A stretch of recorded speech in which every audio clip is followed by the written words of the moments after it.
चुनाव महज वोटों की गिनती नहीं है। ये जमीन और उसके लोगों के बीच एक बहुत गहरी बातचीत है। हर चुनाव क्षेत्र की अपनी एक धड़कन होती है, अपनी एक कहानी। आज हम उत्तर प्रदेश के गंगोह विधानसभा की उसी कहानी को आंकड़ों और जमीनी हकीकत के आईने में समझने की कोशिश करेंगे। हमारा मकसद सिर्फ विश्लेषण नहीं, बल्कि ये समझना है कि बेहतर शासन के लिए डेटा की ताकत का इस्तेमाल कैसे हो सकता है। एक बात साफ कर दें, यहाँ हम किसी व्यक्ति या नेता की बात नहीं करेंगे। हमारा ध्यान चेहरों के पीछे के सिस्टम पर है। वो कौन सी व्यवस्थाएं हैं, वो कौन से पैटर्न हैं जो नतीजों को तय करते हैं।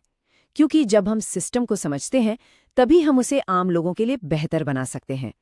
ये बेहतर गवर्नेंस के लिए डेटा इंजीनियरिंग की एक कोशिश है। तो चलिए सीधे गंगोह की जमीन पर उतरते हैं, समझते हैं कि वो कौन से मुद्दे हैं जो वहां के लोगों के लिए सबसे ज्यादा मायने रखते हैं। देखिए, गंगोह की मिट्टी बहुत उपजाऊ है। गन्ने और गेहूं की फसलें लहलहाती हैं और इसी मिट्टी की सेहत से वहां के हर घर की तरक्की जुड़ी हुई है। लोगों की उम्मीदें, उनकी चिंताएं, सब कुछ इसी जमीन से पैदा होती हैं।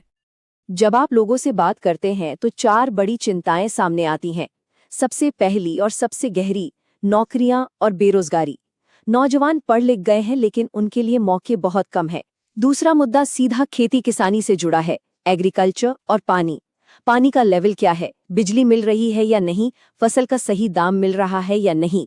किसान के घर का चूल्हा इन्हीं सवालों पर जलता है। तीसरा है इंफ्रास्ट्रक्चर, यानी सड़कें और बिजली। एक टूटी हुई सड़क सिर्फ एक गड्ढा नहीं है, वो किसी बच्चे के स्कूल का लंबा होता रास्ता है, किसी मरीज के अस्पताल पहुंचने में लगने वाला कीमती वक्त है। और चौथा, महंगाई, जो चुपके से हर घर के बजट को बिगाड़ देती है। ये सिर्फ सियासी मुद्दे नहीं हैं, ये हर परिवार के आत्मसम्मान और गरिमा से जुड़े सवाल हैं।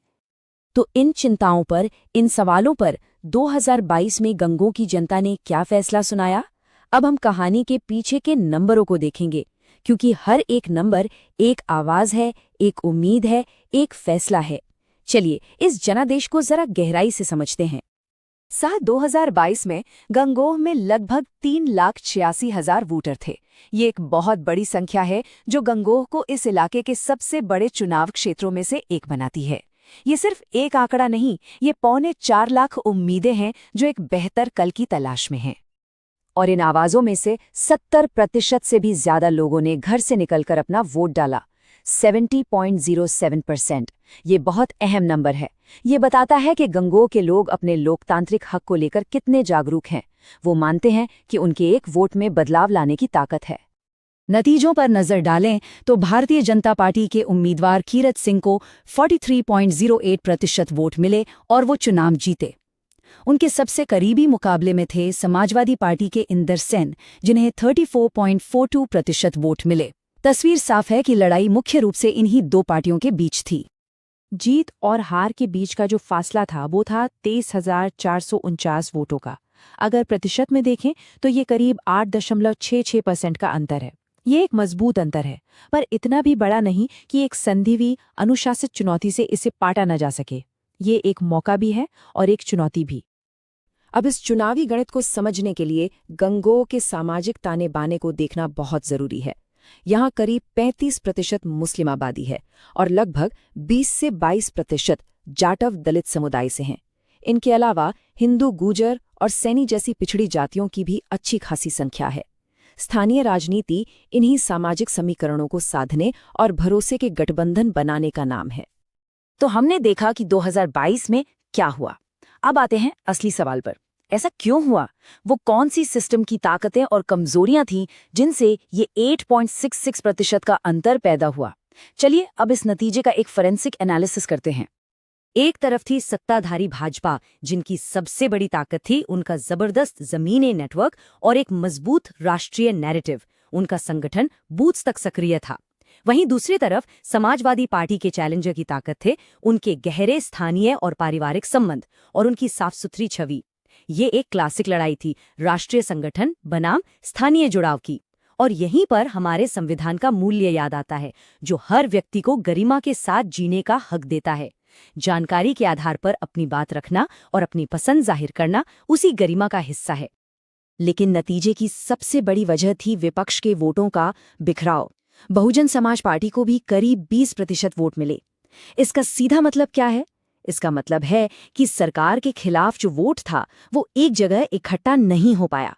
ये बिखराव ही आखिर में जीत और हार के बीच की सबसे बड़ी लकीर बन गया। भविष्य का रास्ता समझने के लिए हमें अतीत के पैटर्न को देखना ही होगा। राजनीति रातों रात नहीं बदलती।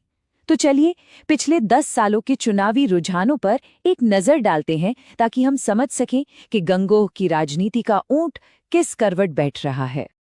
इस टेबल को जरा ध्यान से देखिए। 2017 में समाजवादी पार्टी का वोट शेयर सिर्फ 18% था। अब 2022 का आंकड़ा देखिए, ये दोगुना होकर 34% से भी ज्यादा हो गया। ये एक बहुत बड़ा उछाल है। सवाल है, ये वोट आया कहां से? ये मुख्य रूप से कांग्रेस पार्टी के वोट बैंक से आया, जो लगभग खत्म हो गया। ये दिखाता है कि वोटर अब बहुत सोच समझकर रणनीतिक वोटिंग कर रहा है। और यही इस पूरे विश्लेषण की सबसे बड़ी खोज है। विपक्ष का जो स्पेस है वो अब एक जगह सिमट रहा है, कंसोलिडेट हो रहा है। वोटर ये समझ रहा है कि सबसे मजबूत चैलेंजर कौन है और वो उसी के पीछे गोलबंद हो रहा है। गंगोहर की लड़ाई अब बिखरी हुई नहीं है, ये काफी हद तक दो ध्रुवीय यानी बाइपोलर बन चुकी है। 2027 की चुनौती इसी एकीकरण को मुकम्मल करने की होगी। तो हमने समस्या का विश्लेषण कर लिया, पैटर्न भी समझ लिया। अब बात करते हैं समाधान की। आगे बढ़ने के लिए एक बहुत ही स्पष्ट 4 आयामी रणनीति की जरूरत है। हम इसे चतुर्मुख सिद्धांत कहते हैं। ये एक ब्लूप्रिंट है, एक साफ सुथरा रोड मैप। पहला स्तंभ है चुनावी रणनीति। इसका मतलब है बूथ लेवल पर माइक्रो मैनेजमेंट। एक एक वोट को पहचानना और उसे अपने पक्ष में लाना, मुस्लिम और दलित आधार को और मजबूती से जोड़ना और पिछड़ी जातियों तक एक भरोसे का पैगाम लेकर पहुंचना, और पूरे चुनाव को एक स्थानीय बनाम बाहरी की लड़ाई बनाना जो सिर्फ और सिर्फ लोगों के अपने मुद्दों पर केंद्रित हो। दूसरा स्तंभ है संगठनात्मक रणनीति। ये वो पाइपलाइन है, वो मशीनरी है जो चुनाव के दिन वोट को पोलिंग बूथ तक पहुंचाती है। इसके लिए बूथ स्तर पर कैडर को मजबूत करना होगा, सामाजिक संस्थाओं के साथ नेटवर्क बनाना होगा और वॉलंटियर्स को जुटाने में लगातार निवेश करना होगा। बिना संगठन के कोई भी अच्छी रणनीति सिर्फ कागज पर रह जाती है। तीसरा और शायद सबसे जरूरी स्तंभ है नैरेटिव की रणनीति। एक साफ, सकारात्मक और स्थानीय कहानी, एक ऐसी कहानी जो सत्ताधारी पार्टी के बड़े बड़े राष्ट्रीय संदेशों का जवाब लोगों की रोजमर्रा की मुश्किलों से दे। विकास, सम्मान और धर्मनिरपेक्षता। ये कहानी बिजली के बिल, टूटी सड़क और बेरोजगारी जैसे असल मुद्दों की जमीन पर खड़ी होनी चाहिए। और चौथा स्तंभ है संसाधन की रणनीति। आज के दौर में एक चुनाव अभियान को एक प्रोफेशनल कंपनी की तरह चलाना पड़ता है। डिजिटल टूल, खासकर व्हाट्सएप में सही समय पर निवेश करना, हर रुपए का हिसाब रखना ताकि उसका सबसे ज्यादा असर हो। और ये सब करते हुए ये याद रखना बेहद जरूरी है कि लोगों की प्राइवेसी का सम्मान करना भारत के DPDP कानून के तहत एक जिम्मेदारी है, कोई विकल्प नहीं। हर संदेश, हर संपर्क लोगों की सहमति से होना चाहिए। रणनीति तैयार है, लेकिन एक बेहतरीन प्लान भी तब तक अधूरा है जब तक उसे सही तरीके से लागू ना किया जाए। अब वक्त है इसे जमीन पर उतारने का। ये आखिरी हिस्सा अभियान को चलाने की एक प्रैक्टिकल टाइमलाइन है। पूरे अभियान को 3 हिस्सों में बांटना होगा। चुनाव से 90 दिन पहले पहले 30 दिन तैयारी के लिए, यानी टीम बनाना, डेटा इकट्ठा करना। अगले 30 दिन अभियान को रफ्तार देने के लिए, यानी छोटी छोटी रैलियां, लोगों से मिलना जुलना। और आखिरी 30 दिन पूरी ताकत से आक्रामक प्रचार और गेट आउट द वोट, मतलब हर एक समर्थक को पोलिंग बूथ तक पहुंचाना। ये एक अनुशासित स्टेप बाय स्टेप प्लान है। तो आंकड़े एक साफ मौके की तरफ इशारा कर रहे हैं। ये मौका लोगों की असली तकलीफों और शिकायतों से पैदा हुआ है। ये जो ब्लूप्रिंट है, ये जीत की कोई गारंटी नहीं है, लेकिन ये एक रास्ता जरूर दिखाता है। असली सवाल ये है, क्या अनुशासन और सधा हुआ काम इस प्लान को एक जनादेश में बदल पाएगा? आखिर में विजन सिर्फ एक चुनाव जीतने का नहीं होना चाहिए। विजन होना चाहिए हर परिवार के लिए सम्मान, अवसर और सुरक्षा का। सच्चे शासन की नींव यही है। If you want to become a people-centric leader and uplift your constituency, get in touch with Blueprint Strategies AI at mgr@blueprintstrategies.ai or call 080-420-41602. Purpose beyond politics.